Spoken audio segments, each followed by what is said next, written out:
세상을 바라보는 발칙한 시선, 발칙한 경제입니다. 오늘도 재밌는 경제 이야기 들려드리겠습니다. 안녕하세요. 상식주의자 권순우 기자입니다.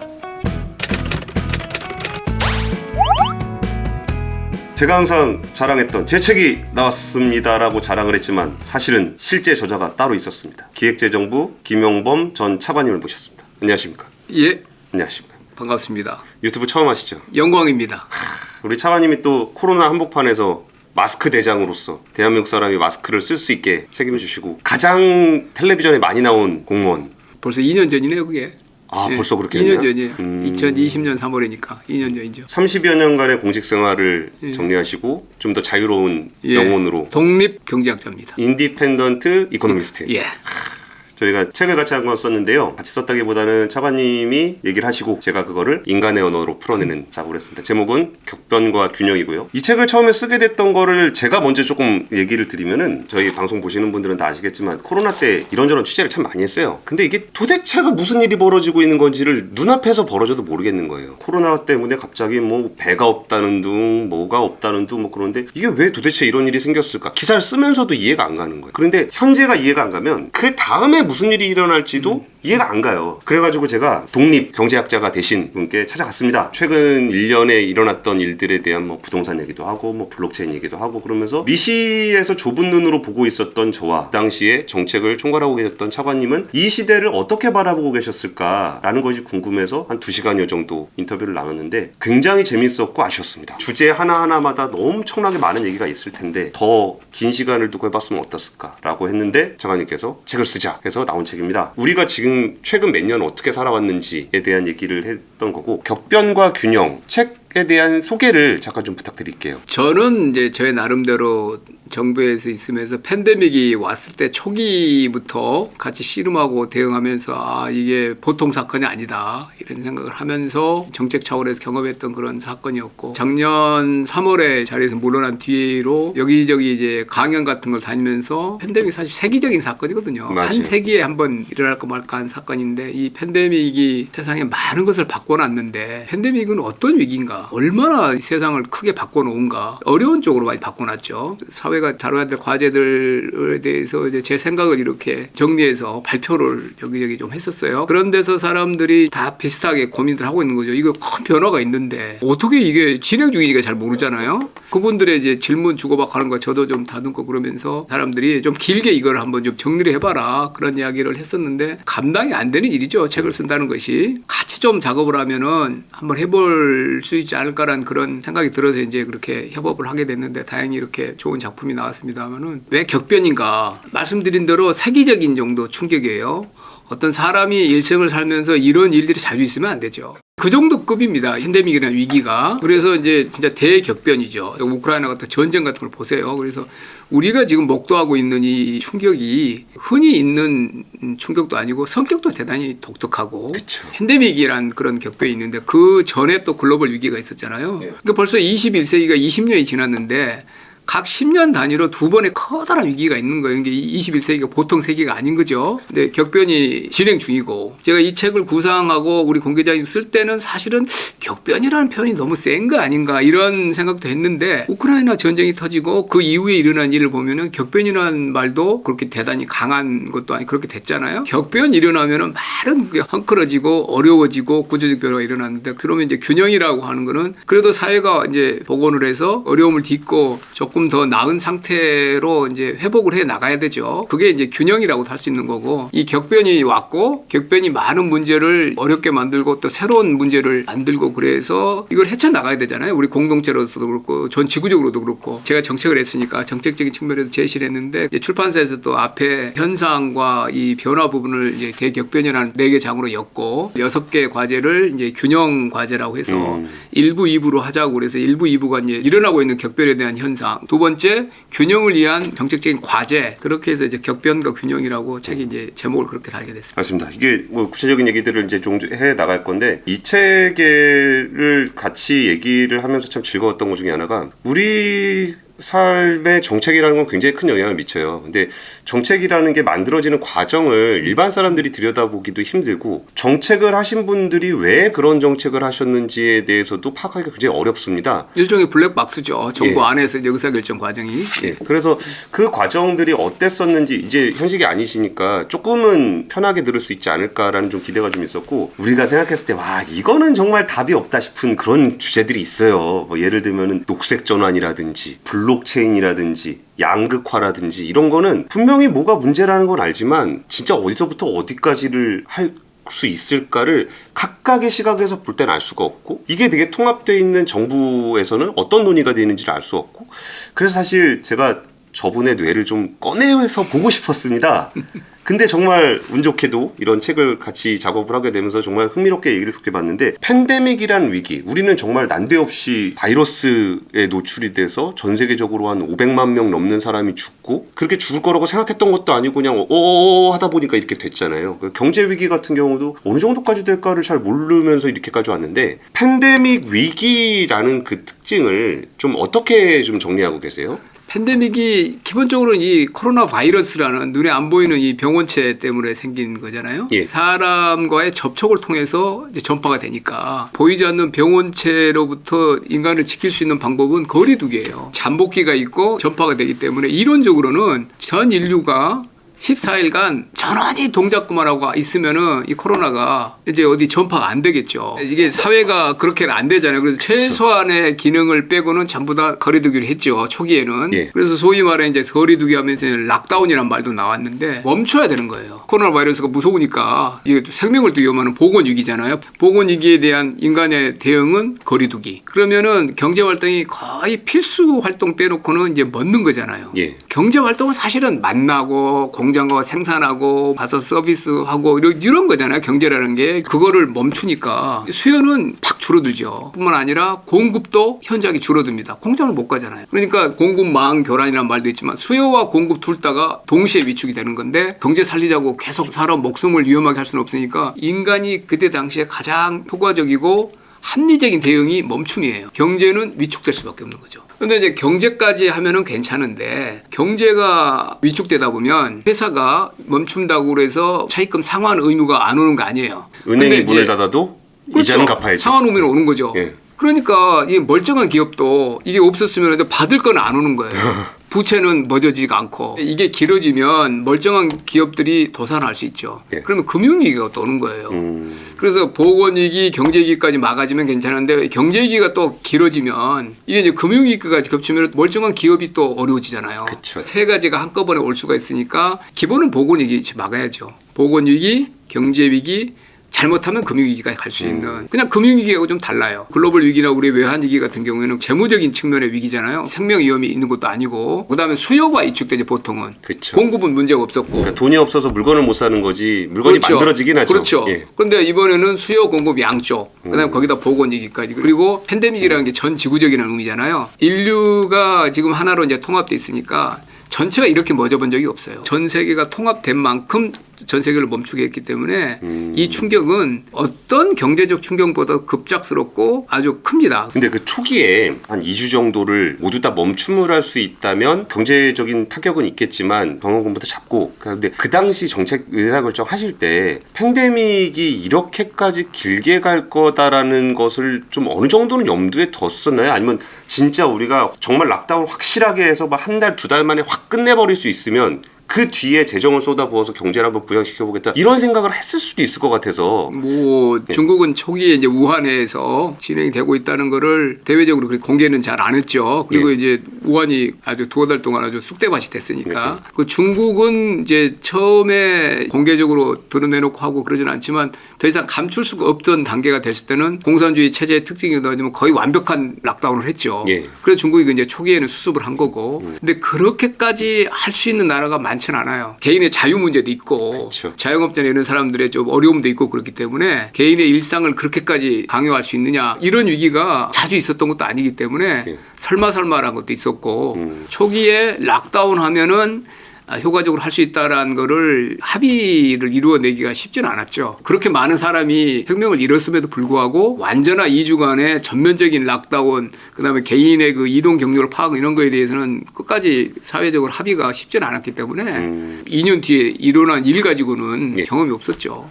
알겠습니다.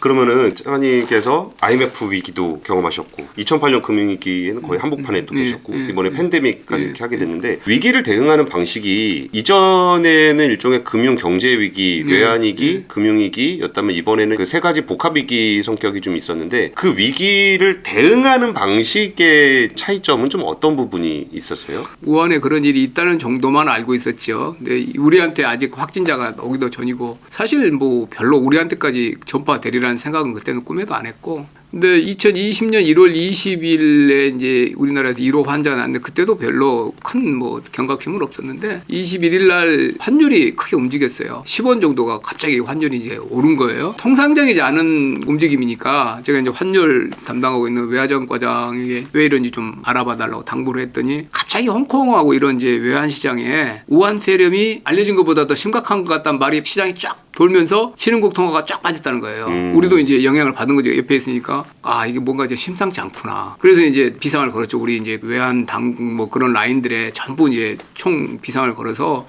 시장에서 오고 가고 있는 조그만 정보라도 다 좀 모아가지고 서로 공유를 하고 이제 모아보자. 대비하면서 뭐 다른 나라 어떻게 하는지도 모으고 제가 뭐 전염병 학자들 뭐 유명한 사람 찾아서 트위터도 팔로우도 하고 중국에 있는 외신들 특파원들 트위터도 하고 그러면서 공개된 거 말고 정보를 많이 얻으려고 했고 다른 대통령실이나 총리실 이런 데도 전파도 많이 했고 심각한 것 같다 이거 대비를 해야 된다는 그런 식으로 하면서 기민하게 좀 움직였습니다. 여기서 이 얘기를 지금 되게 그 차분하게 해주셨는데 전 세계 금융 시스템이 붕괴될 위기까지 갔었던 얘기들이 책에 나와 있습니다. 예, 프롤로그에 우리 또 권 기자님이 또 아주 박진감 있게 정리를 잘해주셔가지고 흥미진진하게 보시면은 나옵니다. 예. 저는 그런 느낌이어서 차관 얘기 들으면서 미션 임파서블이나 이런 거 보면 이렇게 핵무기 이런 거 있잖아요. 테러리스트들이 핵무기를 막 쏠라 그러는 그 순간을 요원들이 가서 딱 잡아가지고 채내면 핵무기 안 터졌잖아요. 그리고 이제 지금의 어떤 팬데믹이 만든 변화를 바라보려면 팬데믹 위기라는 것을 이제 우리가 어떻게 대응했기 때문에 이렇게 변화를 했다라는 걸 좀 해볼 수 있을 건데 이전 위기들하고 팬데믹의 다른 점에 대해서 설명을 해주셨는데 그러면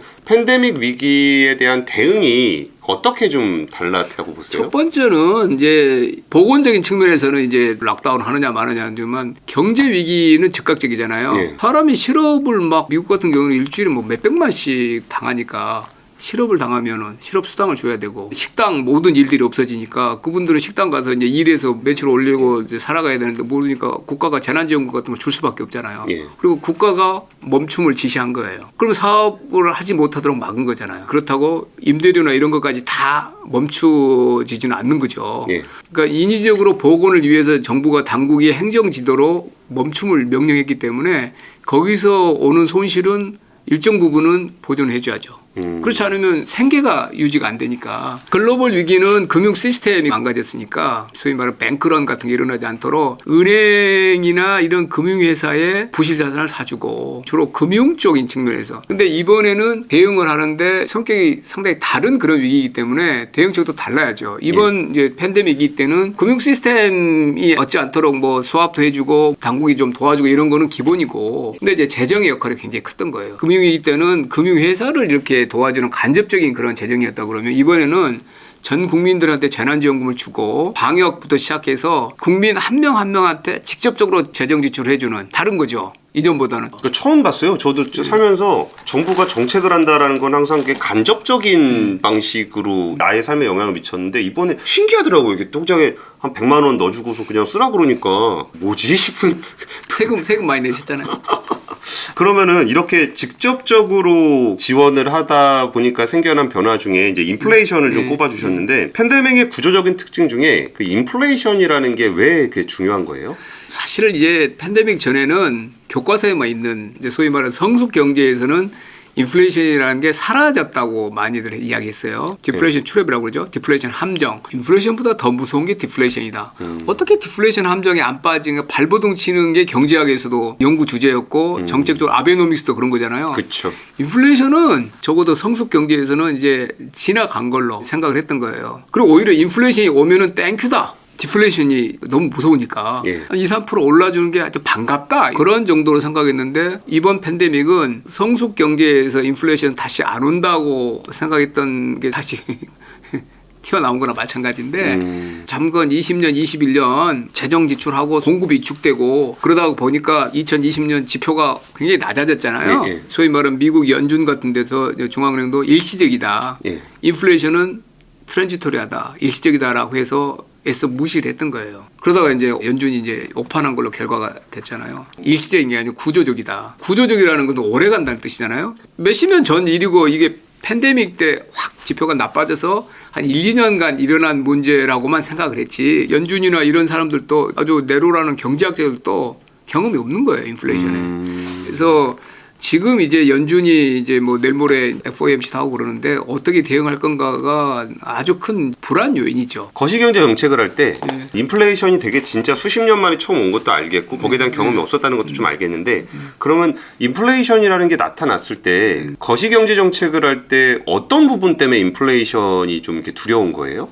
인플레이션이라는 게 첫 번째는 일단 실질 구매력을 현저히 떨어뜨리잖아요. 그러면은 소득이 낮은 사람일수록 훨씬 이제 팍팍해지는 거고요. 그러면 인플레이션이 이제 오면은 가처분 소득 가치가 떨어지는데 예. 채권자, 채무자 뭐 그런 여러 가지 관점에서 그만큼 다 올라가질 않죠. 부의 이동이 있는 거잖아요. 빚을 많이 지고 있는 사람은 유리하고 급여를 받는다. 근데 내 아들 식품 가격, 학자금 이런 것들 막 올라가잖아요. 예. 근데 자기 벌이는 안 올라가요. 그러면 사람들이 요구를 하죠. 근데 이게 이제 벌이 같은 거는 바로바로 반영이 안 돼요. 근데 물가는 뭐 에너지 가격, 식품 가격도 막 올라가니까. 예.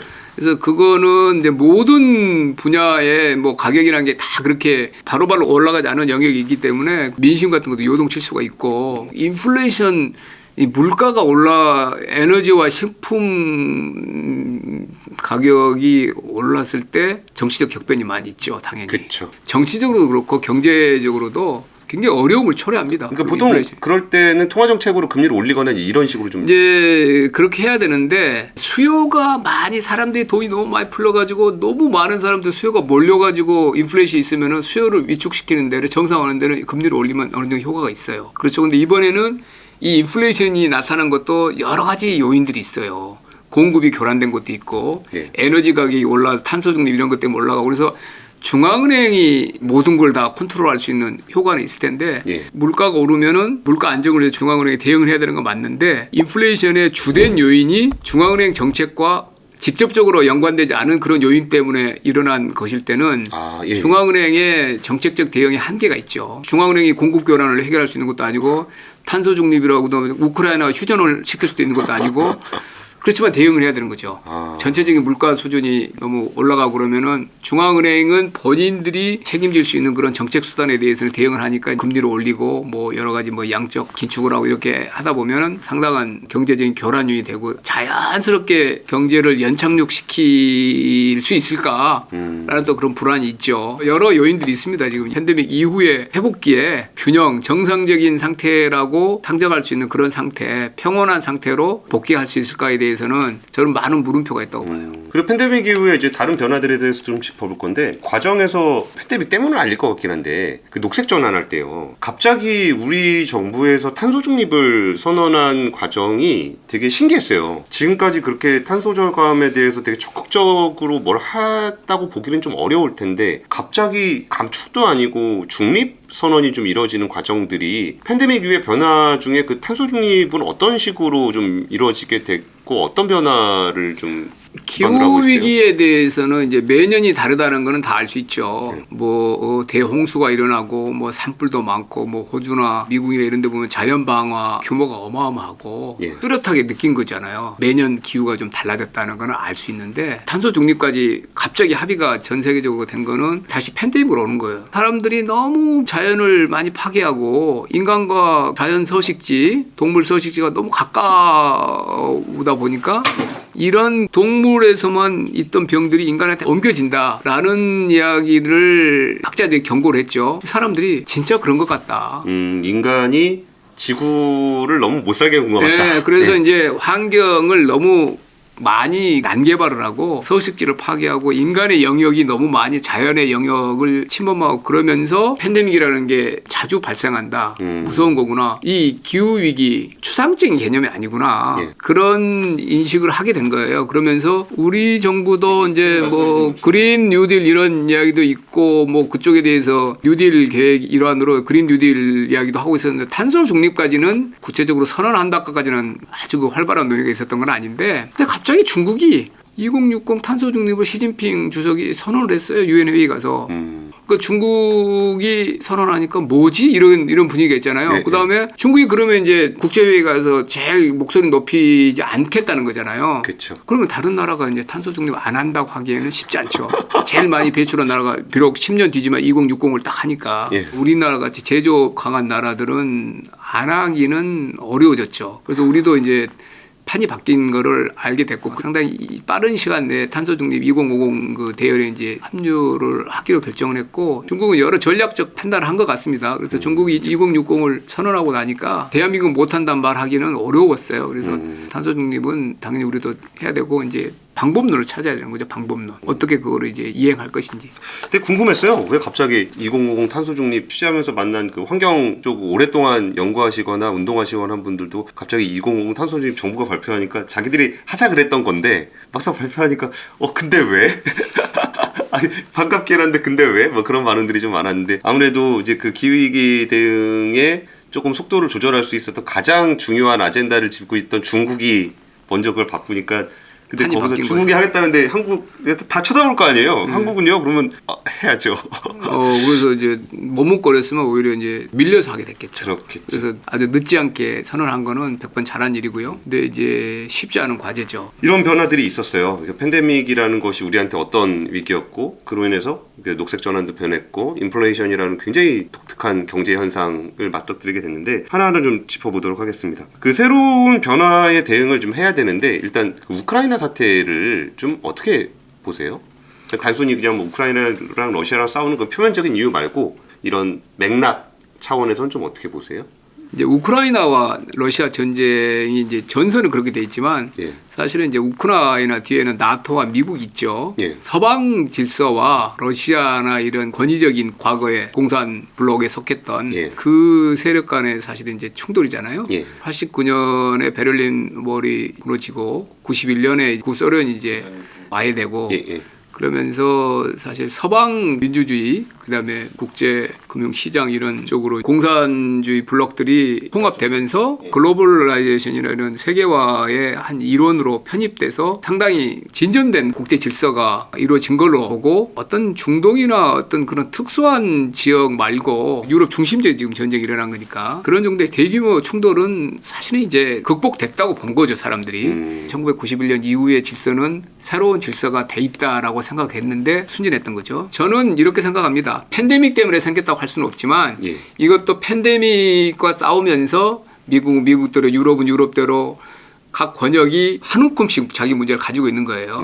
내부에서 질서나 이런 것들이 상당히 많이 흔들리고 있는 거잖아요. 예, 예. 그래서 국제적으로 나토가 확장하고 이런 거를 국제회의나 이런 걸 통해서 논의도 할 수 있는데 예. 갑자기 이제 침범이 된 거잖아요. 그리고 저기 이제 제재도 하고 그랬는데 빨리 휴전이 되거나 그러지 않으면 이제 에너지 가격도 훨씬 더 오를 거고 예, 예. 러시아나 그쪽만 딱 이렇게 충격을 주고 영향을 안 받는 그런 제재는 없어요. 당연히 에너지 가격도 요동을 치고 지금 뭐 중국 때문에 브렌트나 원유가 높았다 낮에 그렇지만 천연가스 같은 경우에는 저런 식으로 가다 보면 이제 곡물 러시아 우크라이나 합치면 곡물과 천연 자원이나 원자재나 이런 쪽에서 비중이 굉장히 큰 나라들이에요. 그렇죠. 예. 저기에 그치는 게 아니라 중동, 유럽, 북아프리카 다행히 우리는 그렇게 많이 의존을 하지 않아요. 우리나라는 호주나 캐나다나 미국 이런 쪽이지 예, 예. 러시아 이런 쪽에 의존도가 좀 덜한데 유럽이나 중동이나 이런 데는 식량 위기 금방 옵니다. 몇십 개 나라가 흔들흔들 할 거예요. 안전보장이사회 5개 나라끼리는 전쟁을 하지 않는다.